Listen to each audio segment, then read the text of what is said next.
Still Monday. Still on page 122. My phone is now plugged in. Let's see how far we can get.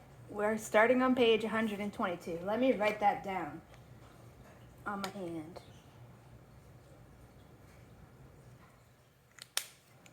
You like my trans and non-binary bracelets, since in case anybody's missed the memo, I'm literally trans and non-binary.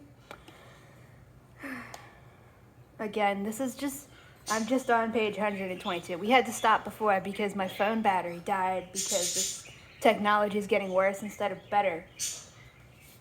If anybody's, just go back and read them in order. They're going to be in a playlist. This is just written. It's the first book in a series, marketed as a standalone novel, even though it's literally not standalone, because they announced a sequel already. That's not what standalone means. And it's just written as though it's like the third or fourth book in a series.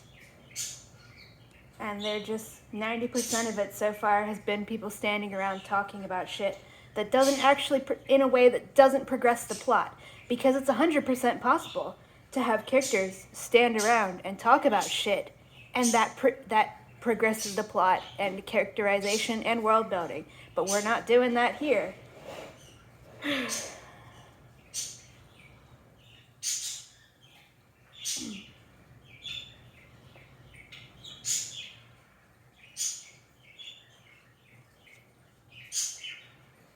Oh, this is that line that people... This is the line that many reviewers said made them just stop reading entirely. And they are now just in utter disdain of Martha Wells' writing. So, we're this far into the book. This smaller section up here. We're a third of the way in. We've just constantly been getting names and places and events dropped on us as though we already are familiar with them, because Martha Wells isn't doing world building. She's just shoving shit into a blender and throwing it out there as though this is book 4 in a well-established series. We're still talking about that guy who died 6.5 pages into the book as though he's fucking relevant. You've heard of Menless? Kai said, not making it a question. I'm paraphrasing that a bit. They already specified they were talking about a guy named Menless. And then Kai says, you've heard of him, not making it a question.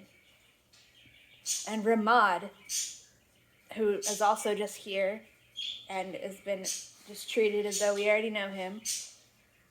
I'd tell you if I had. Ramad was preoccupied. Expositors steal each other's secrets, especially ambitious apprentices. He might have thought to gain so much power through you that he wouldn't need to fear retribution. And now here's probably one of the most infamous lines in this whole fucking shitty-ass book. I am tired of being told things I already know. Zedi said,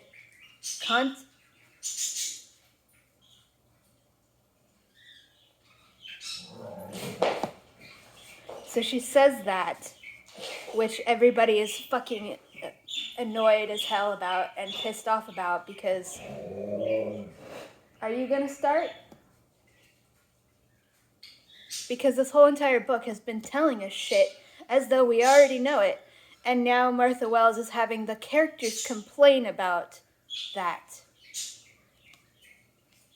As though she's making fun of somebody here for... Are you gonna howl? Yep. Are you gonna howl? For YouTube?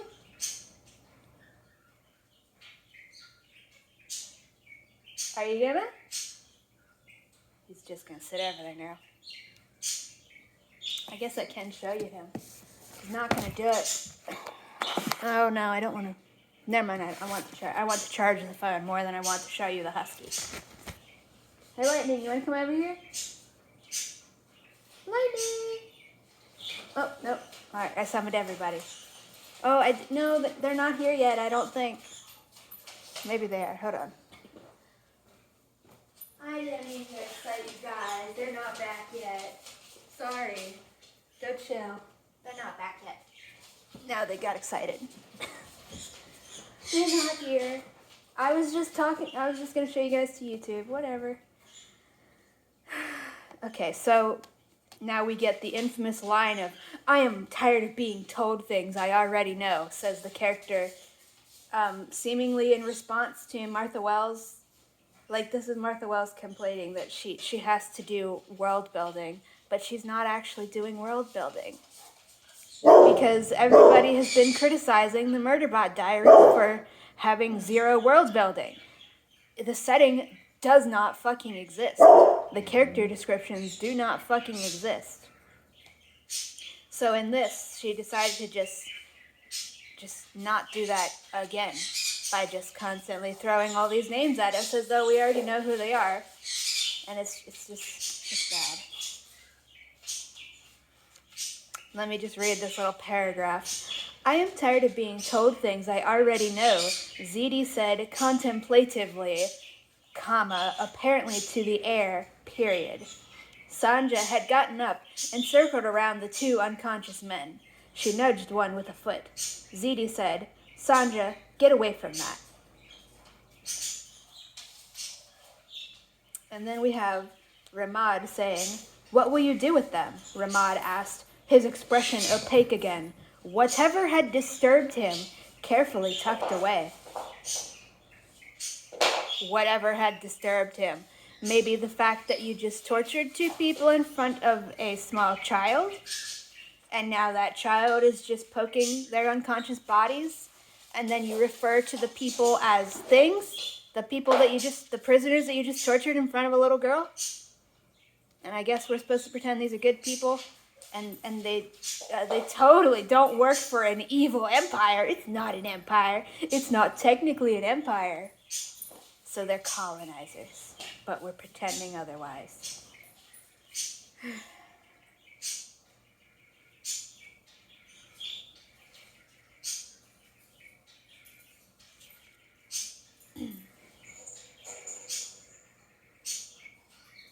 We just keep getting names. We keep getting told there's a thing called the Rising World Coalition that other people are referring to as an empire. And there's no explanation because this is just written like, oh, it's raining. I had perfect timing getting back here then. That would have fucking sucked. It's badly written. The whole point of writing is that you are supposed to communicate the story. You do have to fucking do world building if you're going to be a professionally published author charging $28.99 minimum, or in US $38.99 in Canada for a fucking book that you clearly didn't edit. So that line that everybody fucking hates is on page 123. "I am tired of being told things I already know." And then she says that, a thing that would have implied to be said with anger, but then it's described as, Ziti said, contemplatively, apparently to the air. If you want to let that line be read as a contemplative statement, which it's really fucking not, you'd have to start off with, Ziti interrupted in a contemplative tone, "I am tired of being told things I already know." Because by having such an aggressive statement first, and then following up with, "Oh, it's said contemplatively." No, it's not. That means you have to go back and retroactively read it again and with the correct...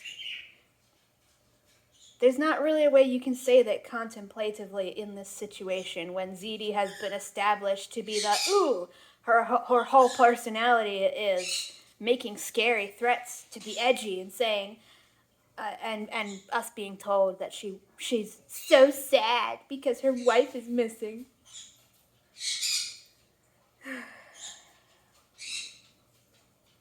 They're using their telepathic silent mind walkie-talkies again, for whatever fucking reason.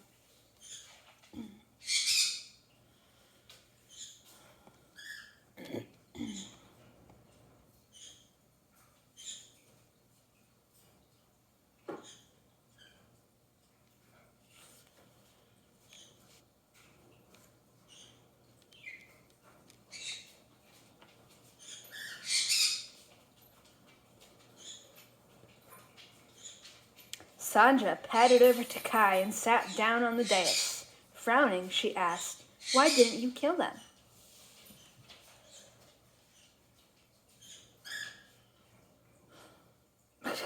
Oh, I got it. We gotta do another one for the tally.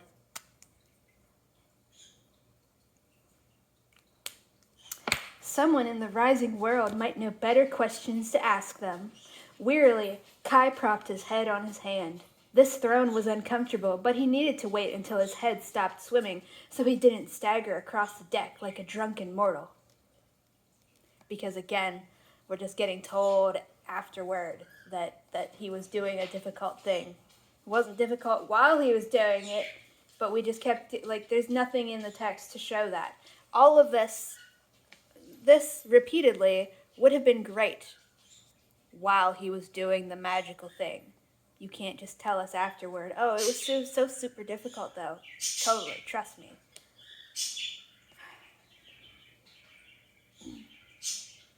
Are you going to eat them? Sanja asked. Kai lifted his brows at hers. She shrugged. I'm just trying to learn how everything works.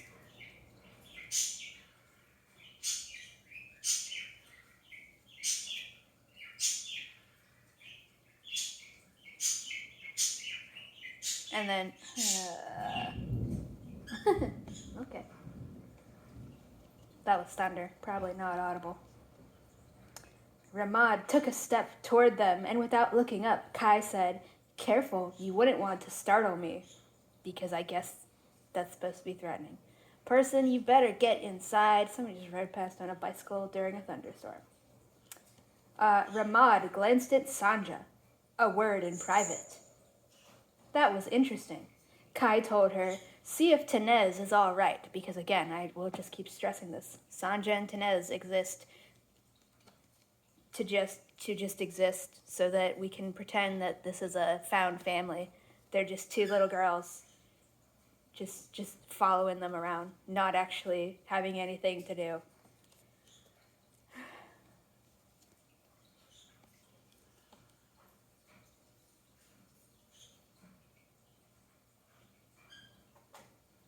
And worked once again, just talking about the plot instead of doing it. I don't care.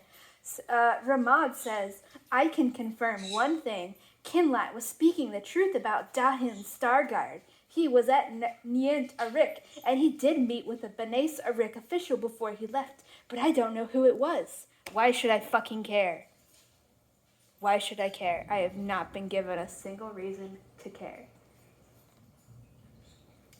Is that a doggy or is that the thunder? Are you growling at the thunder?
There's thunder.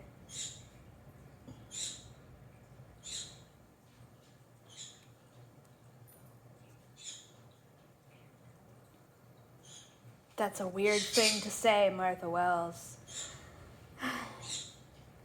We are pretending that Ramad is a quirky, relatable scholar who wants to ask this historical figure questions.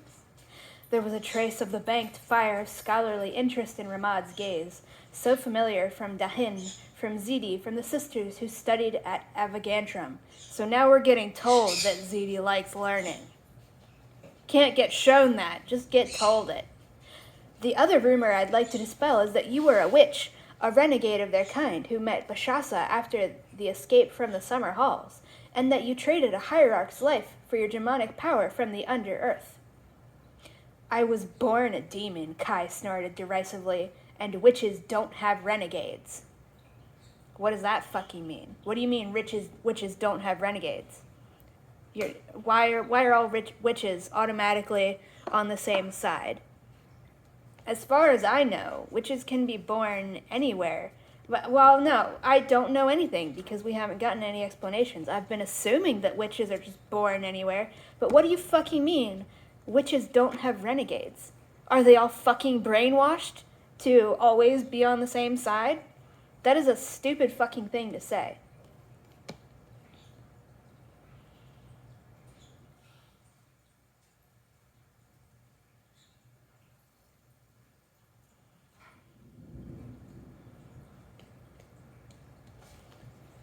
And we're just talking about the past now as though that's a book we've already read.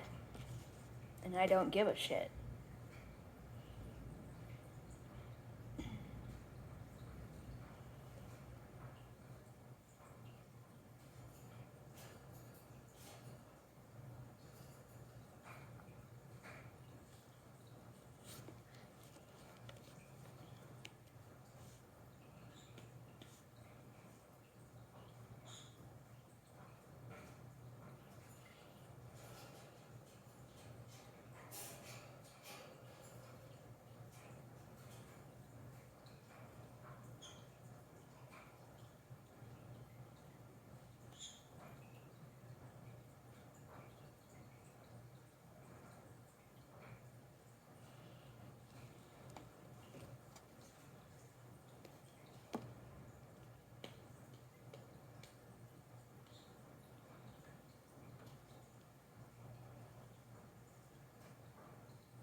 What?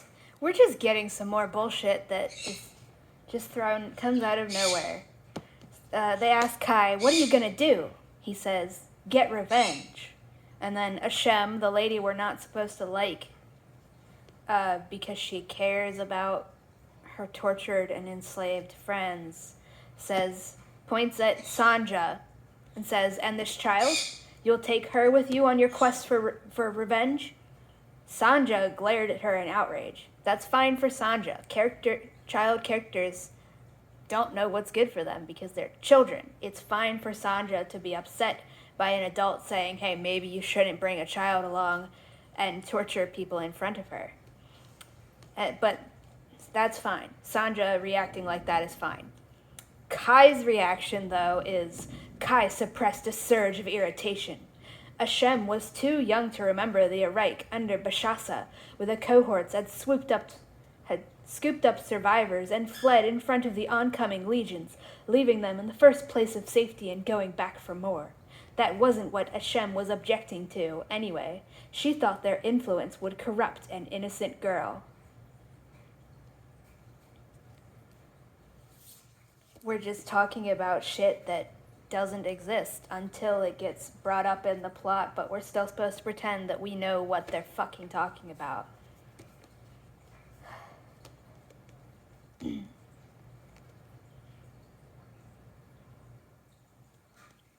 And now we get a justification from the author for these characters just continuing to cart this child around and torturing people in front of her. In the Mouth of Flowers, which is, we are told, the name of the city where Sanja is from, Sanja had no one to protect her and nothing to believe in. If anyone, even a greedy shit like Menlis, had shown her the slightest bit of attention and offered even a sliver of safety, she would have attached herself and fought to the death for them. It was far better for Sanja and her murderous potential. What? To be under Zidi's care. What are you talking about murderous potential? What the fuck is this shit? This is page 126. Where the fuck has Sanja ever shown murderous potential? What in the fuck is this shit? And it's raining more. What in the fuck is this shit? Like, what? What? Why are you just randomly saying this little girl has murderous potential? What the fuck? And so we're gonna use her as a child soldier and put her under the care of Ziti, whose entire personality as a character so far is say scary, threatening, over the top things to be edgy. It's better for this young girl, instead of going somewhere that she would be safe, she should stay with the protagonists who will torture people in front of her. And at least once now, they have already tortured prisoners in front of her. And now she's gonna be put in Ziti's care. First of all, Ziti does not need to be around children if she's gonna go around torturing people. Second of all, that's just misogyny.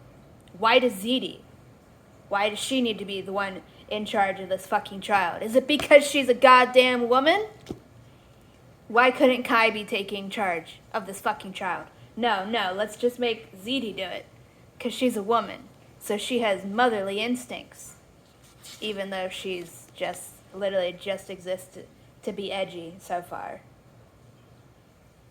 I literally cannot believe we're just saying it's good for, it's far better for like nobody here suggested she go back to the place where she was homeless and had to live on the street. That's Martha Wells just pretending that that's what these people are implying by saying maybe you shouldn't take this fucking kid with you on your quest for revenge when you've already tortured people in front of her. That's saying, drop this kid off somewhere that she will be taken care of and safe.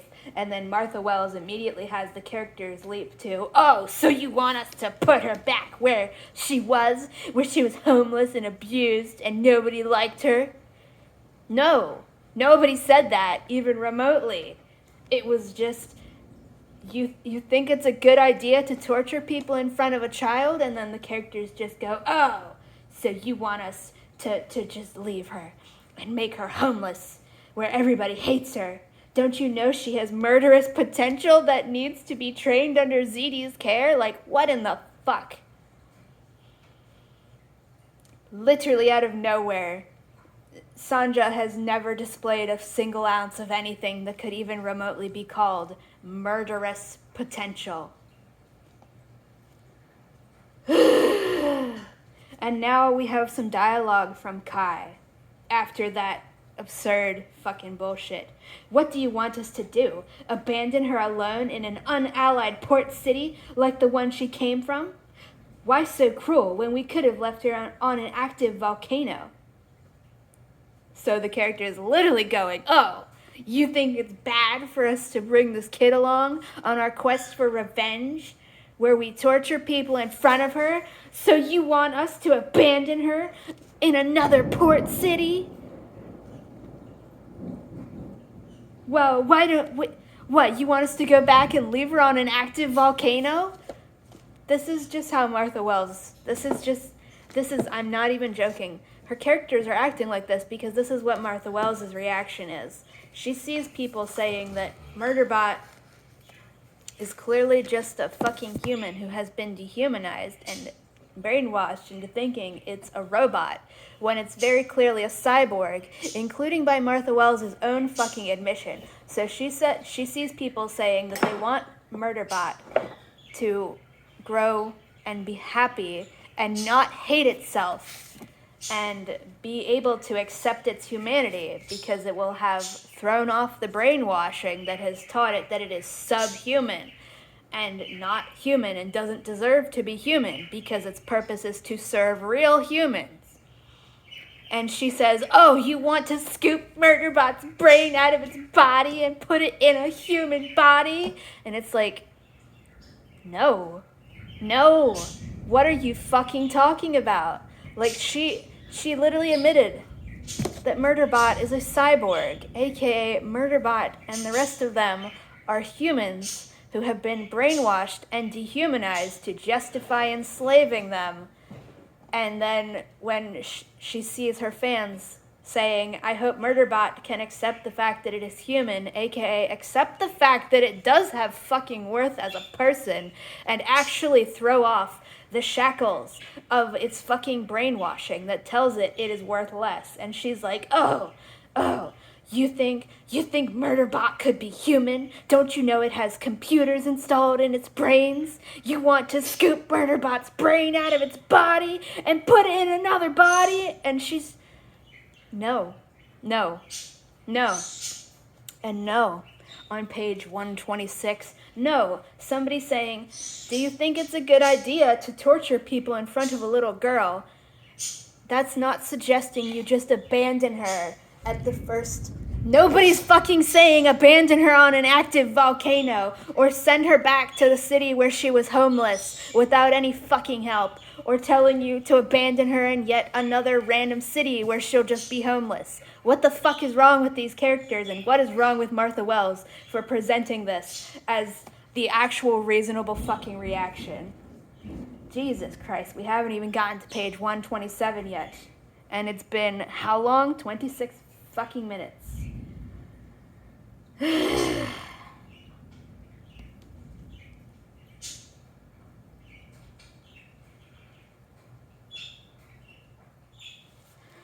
She's having... I'm finally on page 127. I got to page 127. So Sanja is now speaking up for the first time in this fucking conversation that's about her.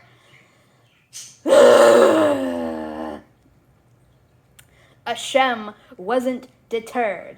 Where did she come from? Because Ashem has no fucking clue that Sanja was homeless and just left to run around on the streets without anybody to help her. She thinks that Sanja has a family to go back to, and nobody has bothered to fucking explain otherwise. Sanja stood, her jaw set, the mouth of flowers. Menlis bought me from the child catcher as a sacrifice to bring them back, so Kaisteron could be in my body, and Menlis could make him a slave. She added decisively, so fuck you.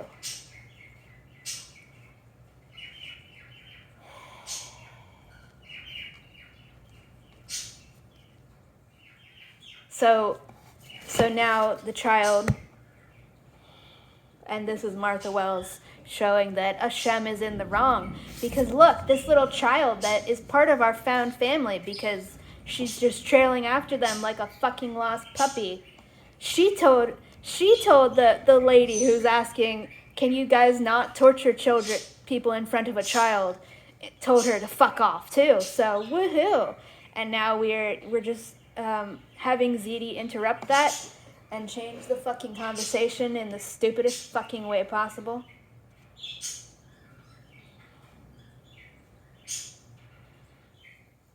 I want to bite this book. I will just read you this. After Sanja says, so fuck you. Also, no, hold on. We are stopping. This is what is called narrative pushback. This is the pushback that I am talking about that is lacking from the Murderbot diaries. There is no pushback for when Murderbot or any other character does stuff that's just upholding slavery apologism because Martha Wells is fucking racist. But here this is very clear pushback. Ashem, A-S-H-E-M. Ashem says, hey, maybe, just maybe, guys, it's bad to torture people in front of children. And everybody responds with anger and outrage to make her look foolish. We have Kai telling her to fuck off by acting like she's being completely unreasonable and telling them to just abandon this child on the side of the road or turn around and go abandon her back on the fucking active volcano. That's Kai pushing back. We have Sanja herself pushing back by telling her, I was from a bad place, so fuck you. No, even though, and now ZD is joining in. And so Sanja added decisively, so fuck you. And now we get this interruption to that because reasons. ZD said, Sanja, if you're going to swear, don't do it in Old Imperial. If you use their curses, you'll take on their beliefs. Sanja blinked, distracted by that thought. That's the only language I know, she pointed out. Kai told her the Sereti word that meant go into the wetland and eat shit mud. Sanja repeated it twice, trying to get the vowels right. Ziti said, go back to the cabin and sleep, Sanja. Cohort leader Ashem, why don't you go below decks and lecture your loyal cadre on morality? You can chide us from your pedestal of rising world superiority later. Ramad, go with her or leap off the boat, whichever you prefer. And this is on page 127. So this is literally every single character in the room besides Ramad pushing back to Ashem, against Ashem, for the statement, maybe it's bad to torture people in front of children. Maybe you shouldn't traumatize children further. Maybe you shouldn't be fucking letting a child follow you around when you know that you are going into danger and you have already fucking tortured people in front of her. So now everybody in the room that's not Ramad, who's somewhere off to the side, not reacting to any of this, I literally forgot he was there, everybody has pushed back against that. So now we know that the author, Martha Wells, wants us to agree with the characters pushing back. We were supposed to agree that it's good for Sanja to stay with them. It's good for her to stay with the people who have tortured people in front of her. And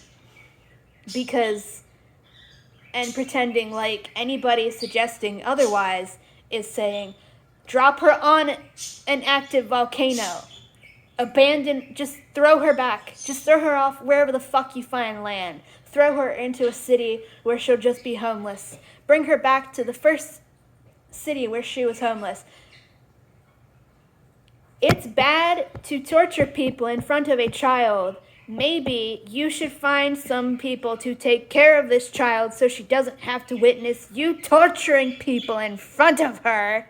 Does not equal abandon this child to the cruelty of the world to fend for herself.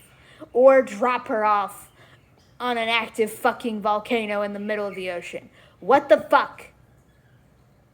This is narrative pushback. This is framing.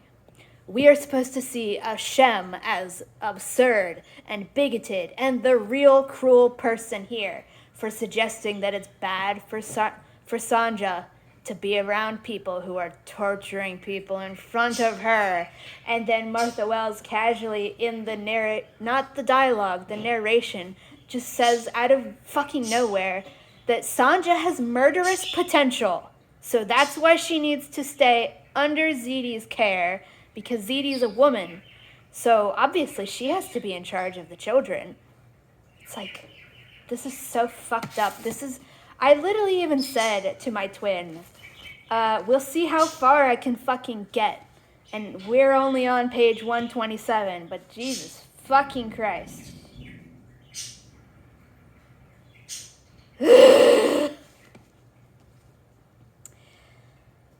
So Ashem and Ramad leave, Ashem stomping out. Ramad, with an ironic twist to expression, leaves. And Sanja obediently wandered back into the stern cabin.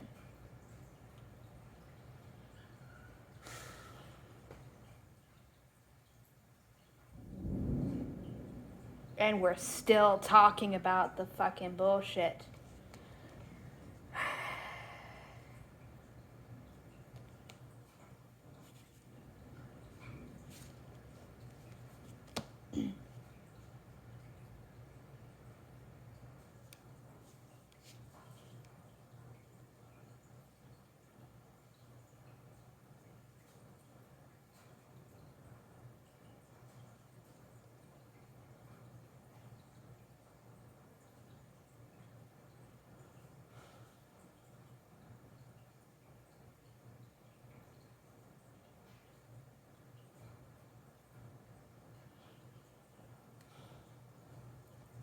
Apparently Tenez has been in the room this whole time, because now they're like, Kai's telling Ziti, you should get some rest. Tenez, you too.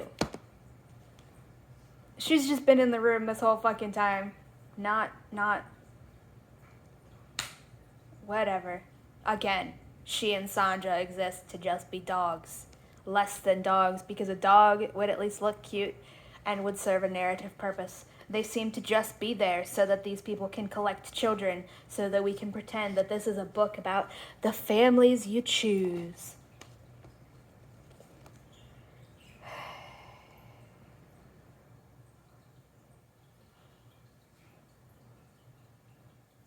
ZD says, I don't need rest. I'm fueled by spite.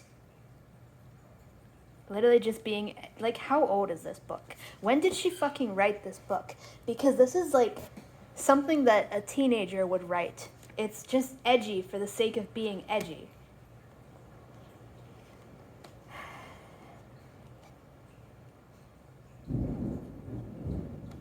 And it's marketed, this is general trade. It's not a kid's book.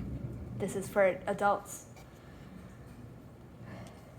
Oh my god, we're talking all the names again. So do we believe this whole plot was the doing of a Kleins and the Prince Speaker of Niant Rick? And blah, fuckity, blah, blah, blah.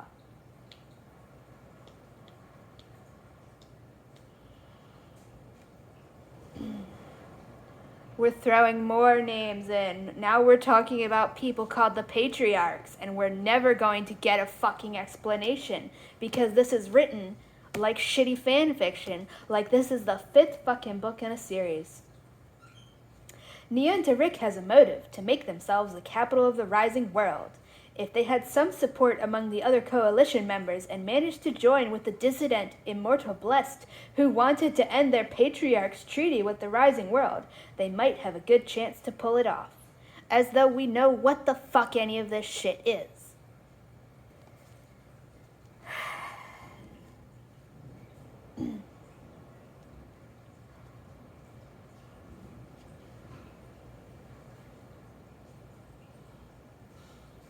Yeah, it's a fucking empire. We're just calling it a coalition, but it's a fucking empire.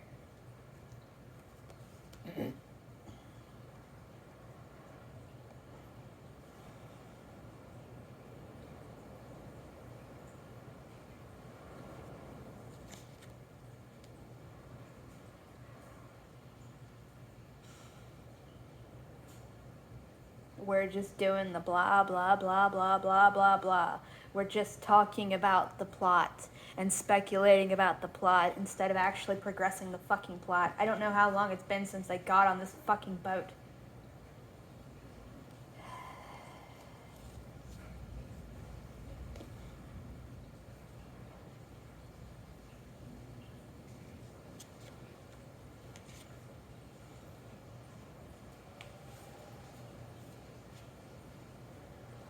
Hear the wind howling. I mean, you probably can't. It's my phone out in case the power decides to go crazy. 63%. And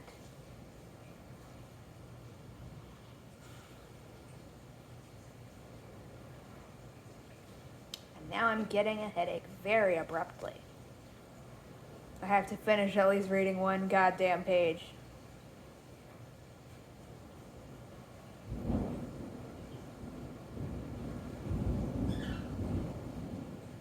Maybe.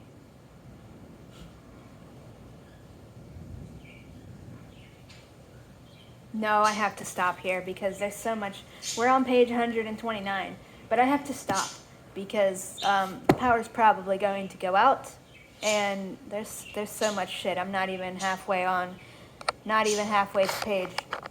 done this page, and there's so much shit I need to complain about again because it's so badly written. So before the power goes out, bye.